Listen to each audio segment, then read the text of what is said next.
Okay, what's going on, everybody? My name is Mangg. Welcome back to some Hanging with Mangg. And we are, we're playing some more WoW on, Ascension's Warcraft Reborn server.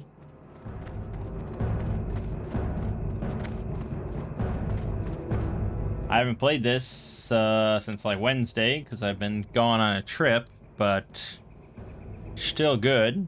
And I'm still looking forward to doing some more co-op through this with Lego.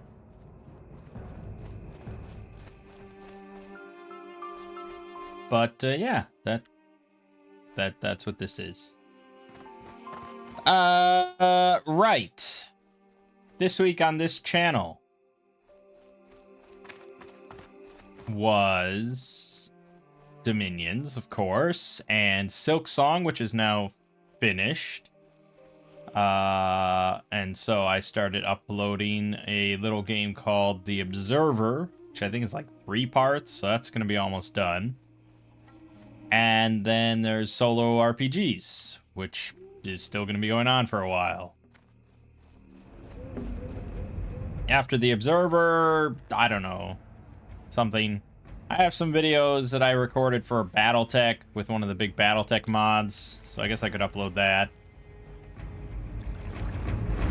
There's things to be uploaded, but certainly more Dominions and more solo RPGs.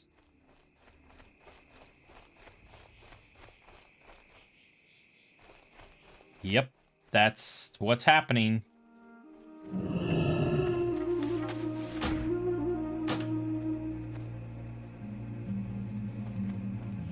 That's pretty damn good.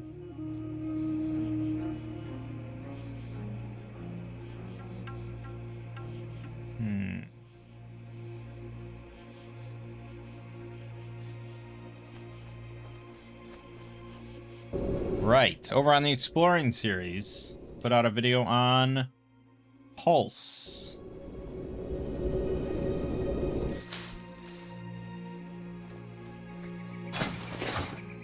One of my favorite horror movies. And to the surprise of no one, it didn't get many views, but that's fine. It is what it is. Did not stop me from making the video. And then this week was, I worked on another phobia video. Anthropophobia, Killing Floor, about a slaughterhouse where humans were slaughtered instead of pigs. Crazy.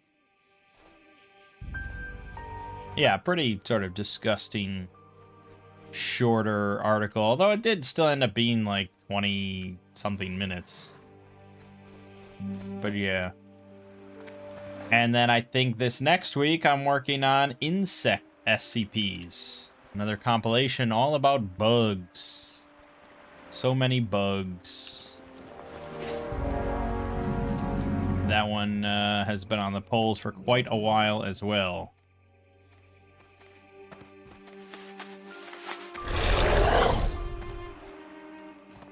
And then after that, well, I mean, sky's the limit, really. We have a lot of articles to look at. 9,000 contest entries and the recent anthology stuff that's going up right now. Plenty of things. There was also another one from DJ Cactus that wasn't part of any contest or anything that I'd like to get thrown in there. So, yeah, quite a lot.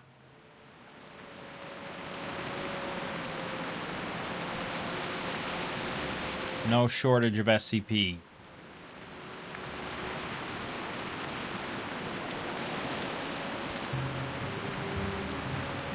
That's pretty much it, though. I mean, I got sort of a busy week this week with working on insect SCPs and finishing up this Lovecraft audiobook.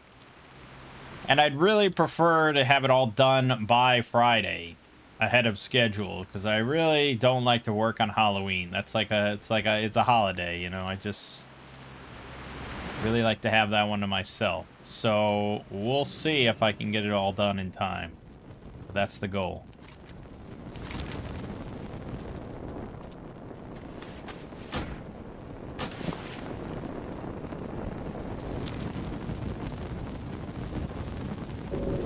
Yeah, I mean, that's pretty much it. Don't really have a lot to talk about, I guess. As far as channels are concerned. But I did go on a trip this week. Just got back, like, well, like 5 hours ago, I guess. And,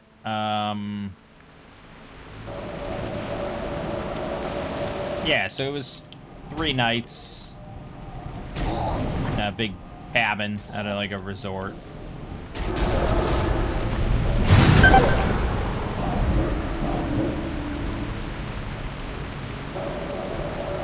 And it was a board game weekend. And as I said, I wasn't super looking forward to it because I'm not that into board games.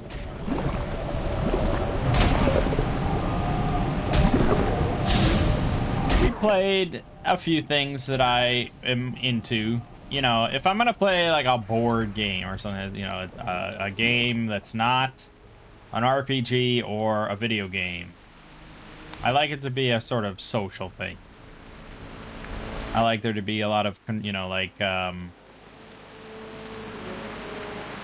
hidden trader kind of games, stuff like that, where I can, you know, it's not just people taking their turns to try to optimize to get the most victory points. I just really hate that shit now.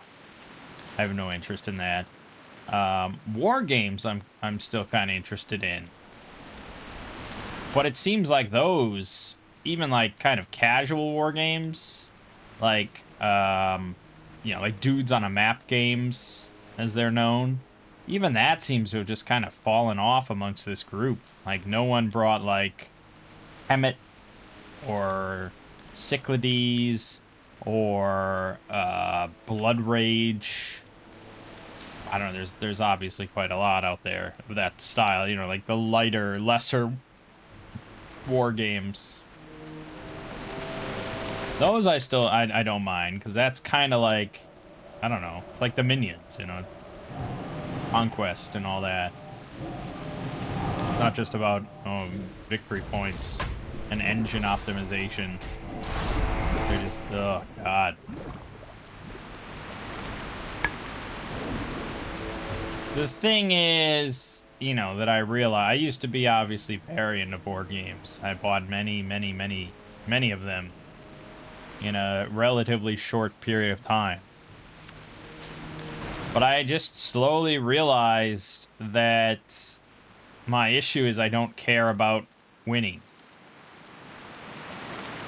I literally could care less either way if I win or lose the game. It means nothing. Like, the enjoyment is in the game for me, not in the winning part. And that affects a lot of games. Especially because most of the people in the group, especially one of my friends, really only likes those, like, engine optimization, victory points, who can get the most victory points in 7 turns kind of games. That, if you don't care about winning, there's very little appeal there. That's why I like social games, because I like more just like the chaos and stuff that can be created. And that's why my favorite game is still Cosmic Encounter. Because that is a game that is just chaotic. I mean, there's no way around it. It's just pure chaos. It's a social game.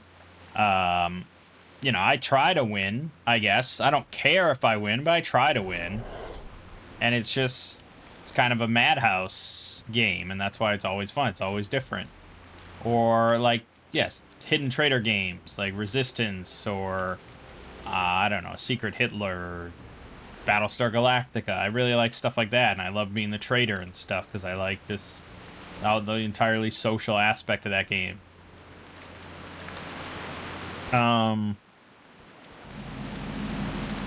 And so, yeah, it's like the group, it seems, has sort of trended more towards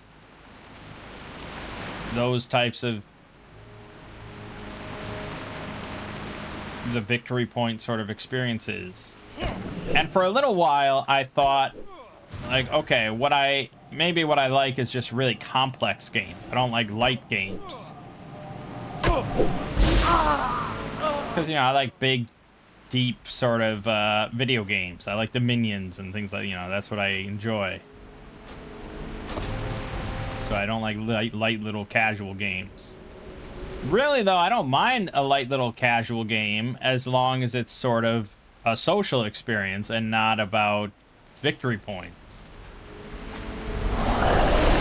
One of, like, our most played games as a group is Love Letter, which is a really, really light game. But it's just kind of like, it's somewhat social. It's not about victory points, really.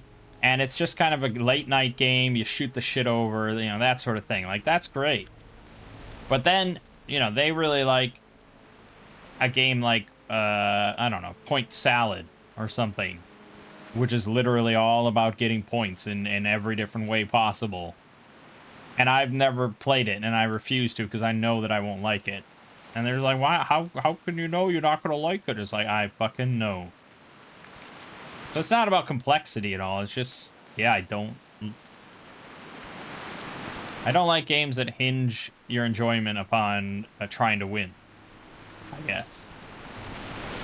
So, our group is a little divided there. And so we went on this trip, and we get there like Thursday evening, and they're like, okay, what should we play? And I'm like, well, you guys can play something. I'll sit out. And they just were like gobsmacked. Like, what?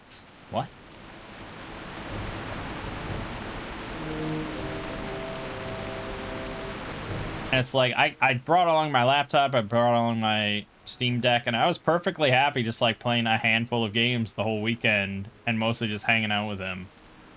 But they just like couldn't accept that. And it was like, well, we gotta find something he'll play. I did end up sitting out of a handful of games.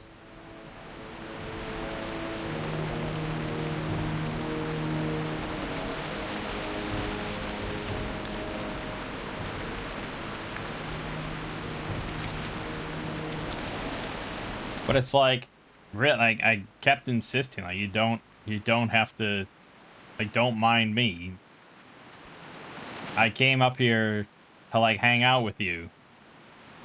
I don't really want to play board games, you know? It's like, I could have just not come, and then they would have just played all their normal games anyways. So, you know, just pretend I wasn't here. I don't know. It's tricky, because I'm mostly interested in RPGs, and very few of them are interested in RPGs at all. So, and then, like, video games. We all have pretty different video game tastes and really never overlap. None of them played the Minions, for example.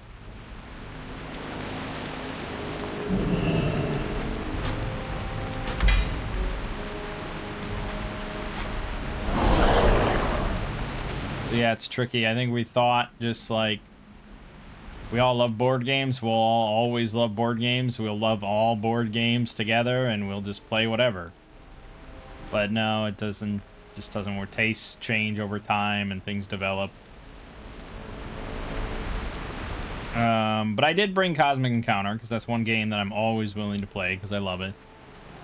Except that in my haste to leave on Thursday afternoon, I didn't grab the Cosmic Encounter expansion box, like the big Odyssey box or whatever, because I didn't think it really had anything important in it. But it did. It had 3 of the 8 player colors, so we only had pieces for 5 players, and it had all the alien cards that detailed all the alien information.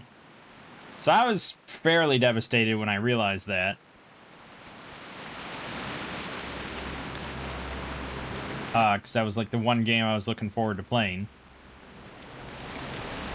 In the end, though, it kind of worked out. Because we decided, like, hey, well, we're just missing the alien cards that have all the information on it.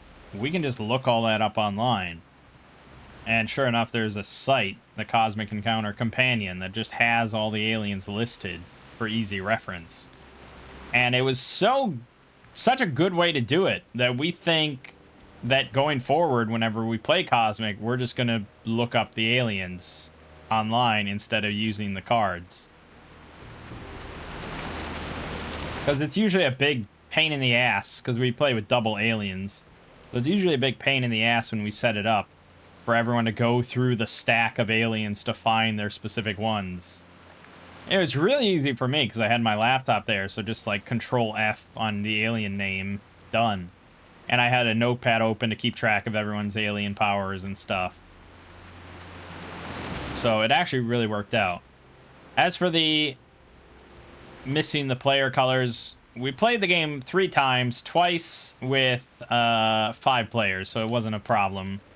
And then one time we had 6, so we had to take pieces from a different game.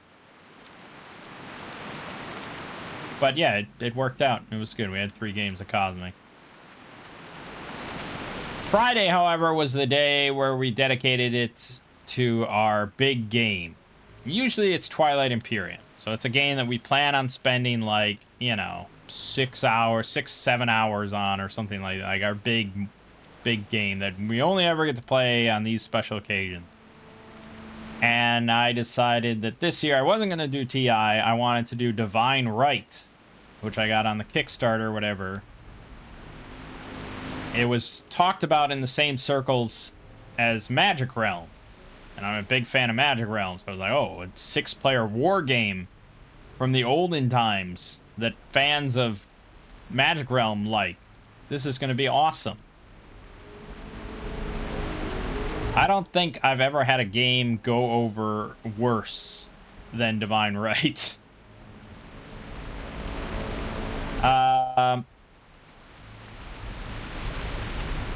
So it's hard to say because we were all new to the game. So I didn't have many good counter arguments or anything, but to a new player, it feels very random. Hold on, I gotta find a map of this.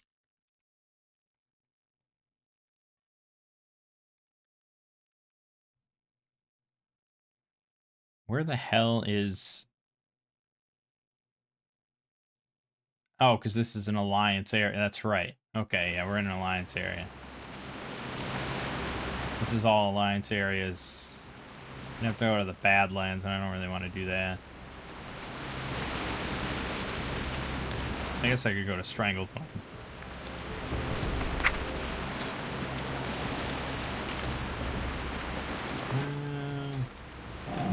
Right, so yeah, to a new player at least, it can feel very random. Because at the start of each person's turn, you roll 2d6 to determine the event that happens specifically to you. So it's a bell curve. So the odds are that either nothing is going to happen or like a slightly positive thing's going to happen to you. But, I mean, there are outliers. And if you roll a 9, you get a plague and you have to just kill off one of your units, which is fairly significant because your units are not super easy to get back. Like if you roll, I think like a 6 or something, you get 1 back. So it's a little painful, and you only have, you know, most kingdoms only start with like 8 units anyways.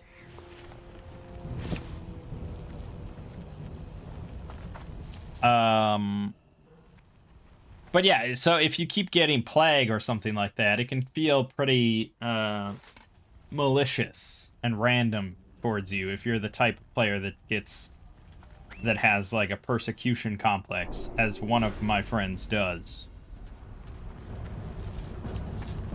any game involving just random dice rolls to determine something, even if it affects everyone sort of equally badly or whatever. He just can't stand it. He just cannot abide by it.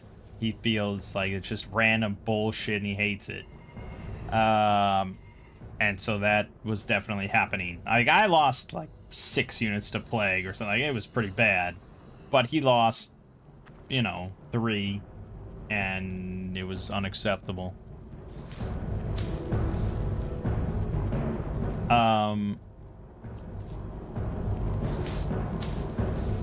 So that's one aspect. Second, it's a war game. You start with your own nation. You have units that you're going to be sending out into the world. But a big aspect of Divine Right is the diplomacy aspect, where you can try to roll to align yourself with one of like the NPC nations, and you get control of their armies, and you're able to use those to move around and attack and siege and do stuff with. And that's a pretty important thing in the game, so because you only have a limited number of units, so you want to keep sort of using and abusing these AI nations. You can also... So we were playing with the base game, not the advanced game, but I did utilize this rule for barbarians from the advanced game, so you can recruit barbarians and use them as well, which I think was also really an important aspect that not many people utilize much. So diplomacy was pretty big. And it's not a super fast-paced game because it's slow to move across the map. It's pretty slow to move across the map, and if one person starts with a kingdom with like 6 units or something like that, and they're all the way in the corner, and then another person starts with like 15 units or 13 units and a couple fleets or something like that, and they have access to the middle of the map and the giant ocean and stuff, their turns can be wildly different in length. And so that was sort of the main problem, I guess.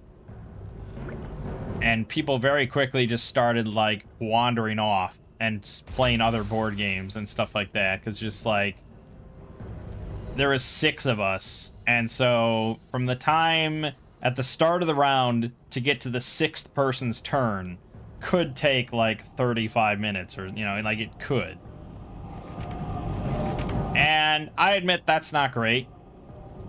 And that's just probably why there's not that many, like, large-scale 6-player war games.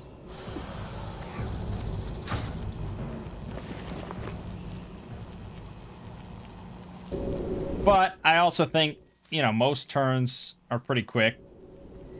But yeah, it's just like, you don't want to sit there while one guy just slowly plods his large army and his, like, 2 allied nations around the map. So, yeah, I mean, interest started to fade pretty quickly.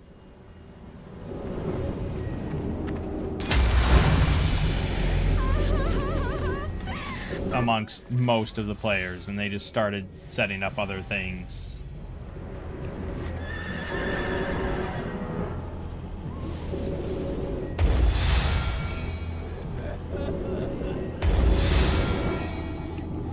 And it became sort of like a running joke throughout the rest of the weekend that it was just like one of the worst games they've ever played. I mean, it's the sort of game that I think I would be into if I had a group that was like full in and everyone knew what they were doing and was like, where they were invested. But yeah, I mean, obviously it wasn't a great experience for anyone.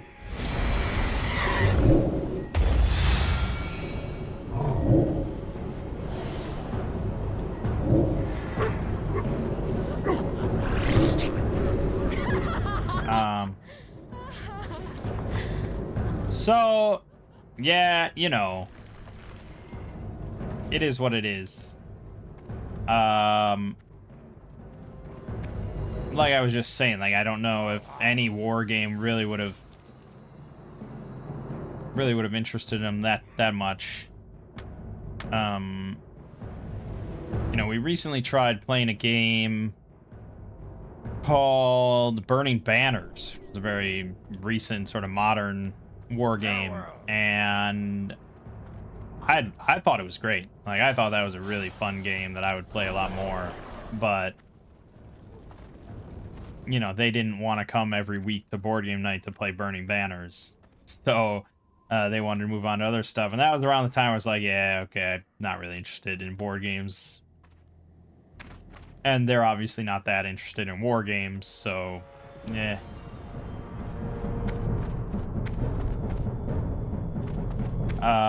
The thing with Divine Right that I think might fix it, and I'm not sure if I did it wrong,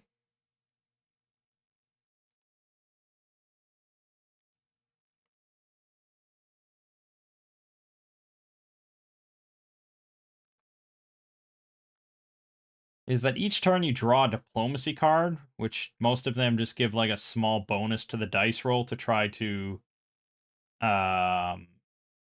succeed at diplomacy, to try to sway nations to your side. And the way that I interpreted the rule book was that you can only play one diplomacy card when you're trying to do diplomacy. The rule book does say that you can, when you draw the card, you can either play it or hold on to it.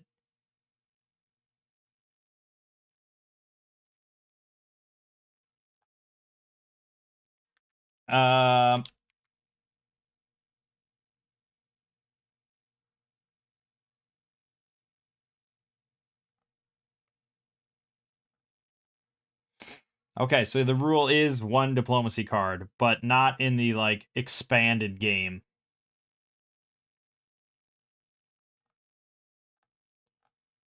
I think being able to play more than one diplomacy card is probably a big game changer for that then, because then you could like, okay, hold out until you want to do like a key diplomacy turn, and people know that you're like building up to do something big. Whereas one at a time, adding +1 or +2 to a die roll where you need to get like a 5 or a 6 to succeed doesn't really change much. Well met, traveler. There's opportunity to be had here if you're clever enough. Well, spit it out. So, Adventure awaits. Yeah, that could be something. But, you know, I don't know. The other game that I thought about bringing, and I think I will next year, is a game called Here I Stand. The, Here I Stand, Wars of the Reformation, 1517 to 1555. Covers the political and religious conflicts of early 16th century Europe. Yeah, that one's like really big, really complex. Takes like 6 hours. Very asymmetrical because you're either playing as the Ottomans, the Habsburgs, the English, the French, the papacy, or the Protestants. And it just looks like sprawling kind of chaos. So I think that's what I'll subject to them next year.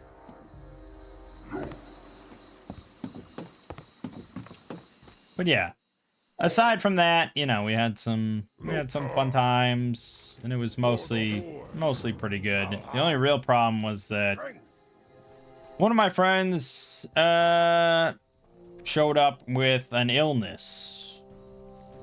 Anaria Shola. I don't know what specifically. He had a very like hacking cough sort of thing, and he didn't really take any precautions to mitigate the spread of this disease. So we weren't really pleased about that. So hopefully I don't get sick right before Halloween. That would be a big bummer. Not much I can do, though.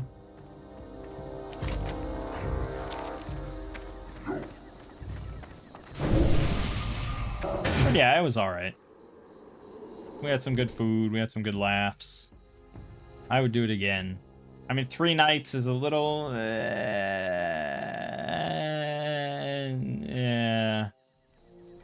I don't like to leave my house for that long. But it's okay, I guess, once a year. It's all right. And that just leaves D&D to talk about, because we did play on Wednesday before I left. They were in town, trying to figure out what they wanted to do. And I think they were talking about doing a long rest, and if they had committed to a long rest, I would have let them have it, but they were, like, kind of leaning away from taking a long rest for some reason. So I was like, all right, I'm going to spring something on. I'm going to introduce a little plot hook here. So basically, one of the townsfolk came up to them in a huff that his daughter had gone missing. And she liked to play in the forest to the north. And, he doesn't have time. He's a single dad. He can't always look out for her. And she's kind of, she's autistic and stuff like that. He's not a very good dad, but he's quite concerned. So they rush off, and it doesn't take them long to find her tracks, and they follow the tracks to this giant oak tree. Because I wanted to lead them into a hole in the oak. I don't know why specifically. I mean, they could have gone back to the barrow maze or something like that. Or they could have done other plot stuff. I don't know why I really wanted to do a hole in the oak, but I guess I did. So they went into hole in the oak. And back into another dungeon crawl. And they did all right. I mean, they were going around. They did some good stuff. I mean, there was some fun interactions and things like that. It was good stuff. It was classic kind of dungeon crawling stuff. There really wasn't much combat at all.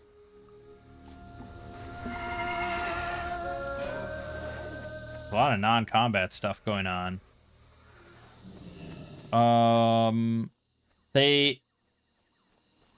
They got to the faces in the walls, like the root faces in the walls, and you're supposed to like offer them some money or some treasure, and they will give you clues about the dungeon, some information about the dungeon. And so Lego just throws out a 50 gold topaz, which earns him like every last piece of information on the board.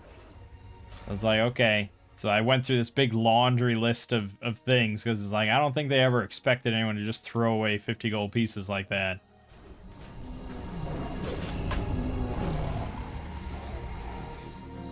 But yeah, so they went through the whole thing.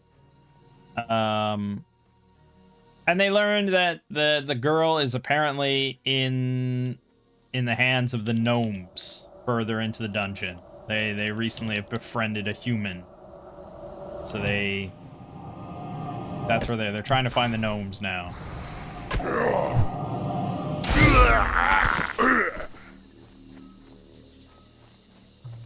They also learned that there was like a sword hidden in a pillar or something like that. A silver sword hidden in a pillar.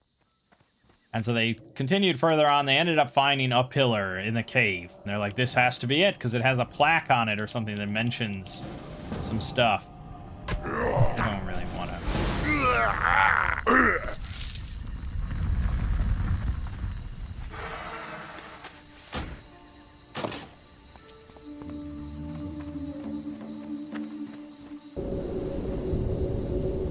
So they were fairly convinced that this first pillar they came across was the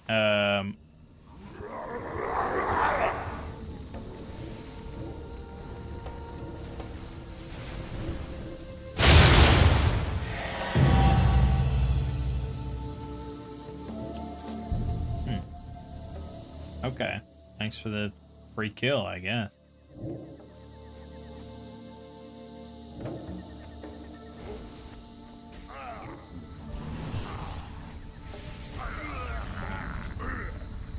So the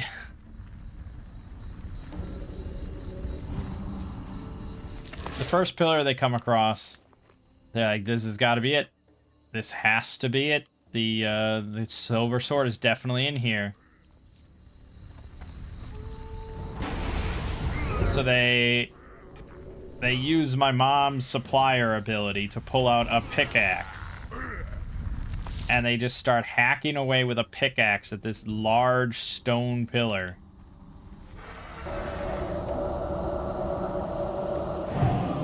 And so I was like, I have no idea how long it takes. I asked ChatGPT, and it basically said like 32 hours, or it was some number like that or something. Like, okay, this isn't really gonna work. ChatGPT even gave me the numbers based off of like 18 strength, because they have this nice little hammer that they can hold in one hand that bumps their strength up to 18.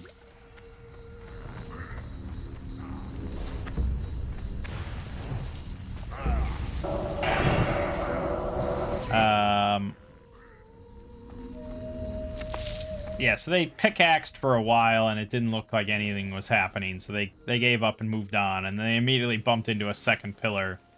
They were like, oh, God, yeah, God damn it, there's another pillar. Why don't we look for more pillars first?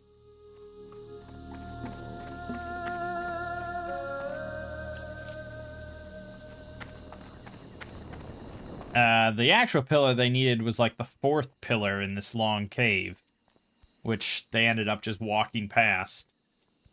They didn't want to devote any more time, because they're trying to find this girl that's apparently been abducted by evil gnomes.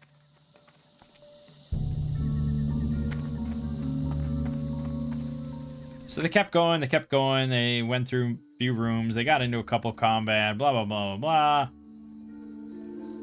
They end up finding the gnome area.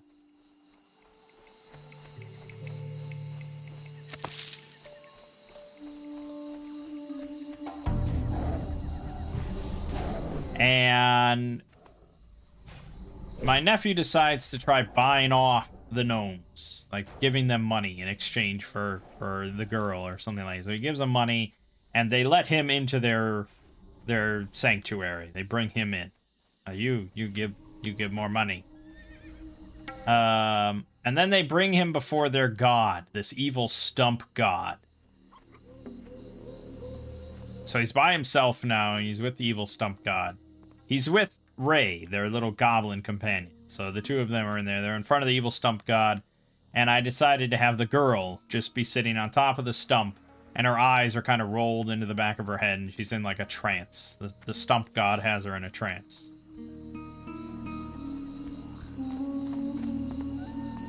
And the stump god just like speaks.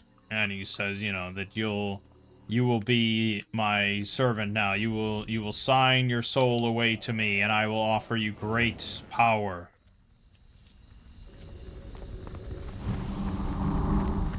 And my nephew was like, okay, can I like pretend to say yes but not mean it? I'm like, no, I mean it's a soul contract, so it doesn't work if you don't mean it, you know. You're either signing your soul away or you're not.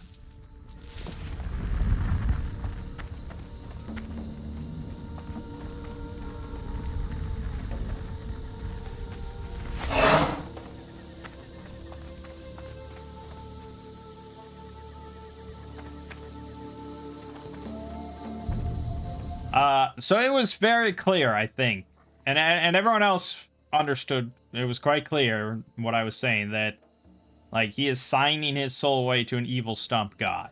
He will be his like eternal servant.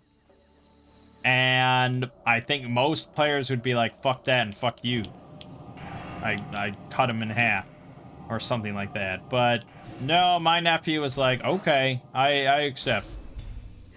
Like, okay. And so, I mean, he did get kind of empowered. I gave him... The book said that they get to use Charm Person once per day or something like that. I was like, that's kind of lame. So I gave him +1 to all his stats. It doesn't matter. He's no longer in play.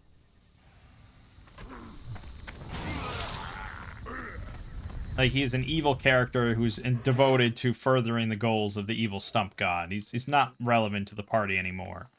Unless they can actually kill the stump god and, like, sever this connection and get his soul back. Then it would be relevant. But then he would lose the power anyways, so...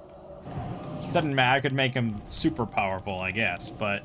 Just in case there was like a PvP thing here, I didn't want to make him super powerful.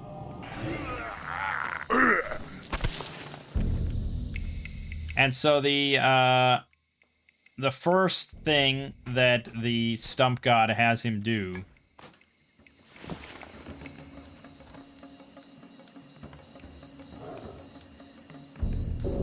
is sacrifice Ray the Goblin in his name. And so then it's like, okay, well, I'm not just gonna let that happen and that's the end of it. Because the others were not happy with what was happening. So I'm like, okay, let's rewind time a little bit and cut back to the other three who are standing outside the gnome sanctuary. You know, what do you do? And they basically just, like, kick down the door, and they're charging in, and they kill a bunch of gnomes. They kill, like, 2 packs of gnomes. And they burst in by the stump god at the last moment, just as he's standing over Ray with, like, a spear to his neck, about to kill him. And so we do a little bit of PvP. My nephew really liked it. He's like, wow, one of these times we should just do, like, an all PvP night. And I'm like, yeah, no, that's a fucking terrible idea. Like, my mom is not going to do well in a PvP night. And like, no one does that. What the fuck is the point of that? That's called a board game. Do you want to play? Just go play a board game.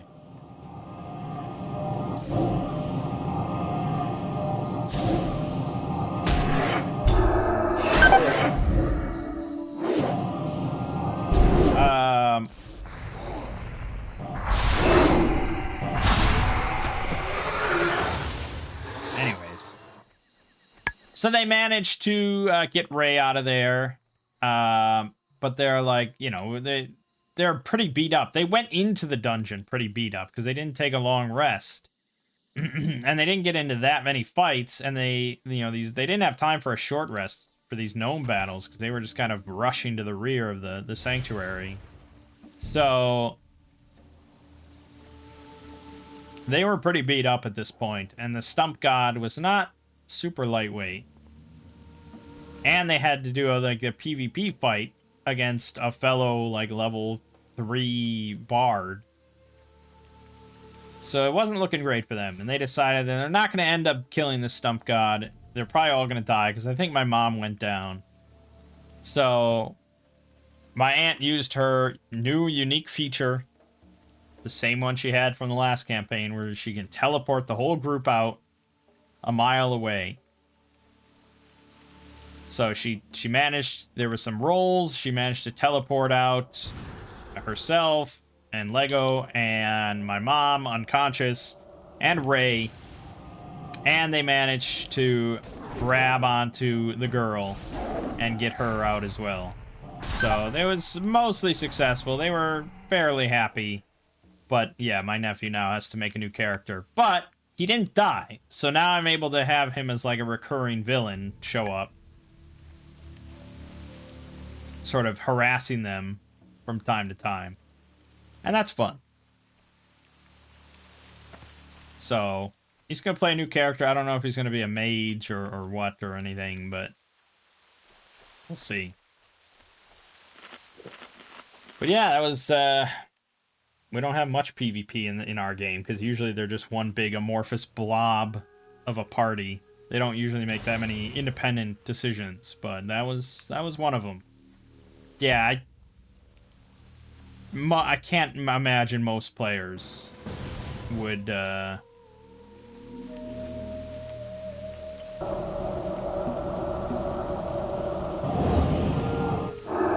willingly just sign their soul over. And I asked, like, my mom afterwards, I was like, was I not clear enough? You know, like... And she's like, no, it was very clear. You know, it was very clear what was going to happen. She just didn't know what he was thinking. I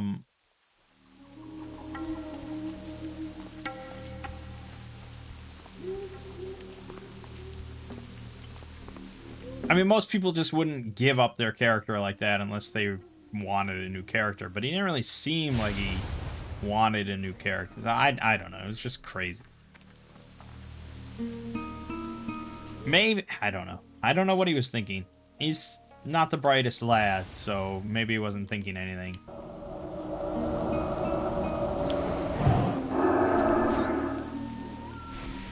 But that's where we left off. They made it back to town. The girl was rescued. Her father was very happy. Blah, blah, blah, blah, blah. And he gave them a magic item, which I think I just said was like a ring of invisibility. So it makes my aunt happy. She always wants to be invisible. So yeah, that's where we left off. I imagine they're probably going to do a long rest now. And time keeps ticking on. So we'll see.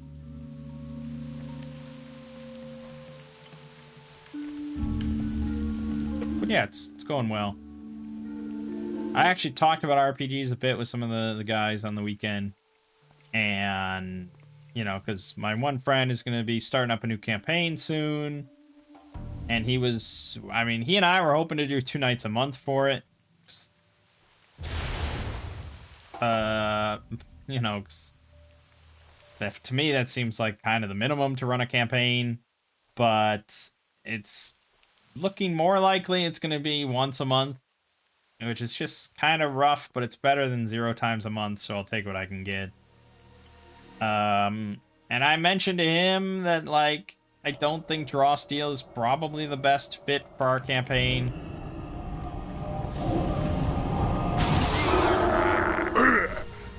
I think he sort of had some thinking to do on that. But yeah, we'll see. Otherwise, you know, I'm looking forward to doing some more solo RPG stuff, and the campaign that we have going on now it's not too bad. Not too bad of an experience. They're all pretty dumb and bad, but I'm slowly getting more accustomed to that.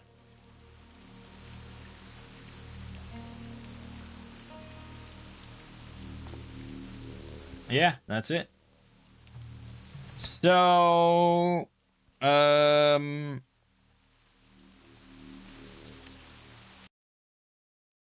we have more Dominions. We have more solo RPGs. We've got the rest of the Observer, and then something else. Possibly my BattleTech videos I recorded. Possibly any number of other things. And on the Exploring series, we have Anthropophobia. All about the butchery of humans in very gross ways. It's a good little article. I like it. And then Friday will be Lovecraft's The Dreams in the Witch House, which I'm just about done recording. Thank goodness. Alright, my name is Mangg. This has been Hanging with Mangg. And I'll see you fine folks next week.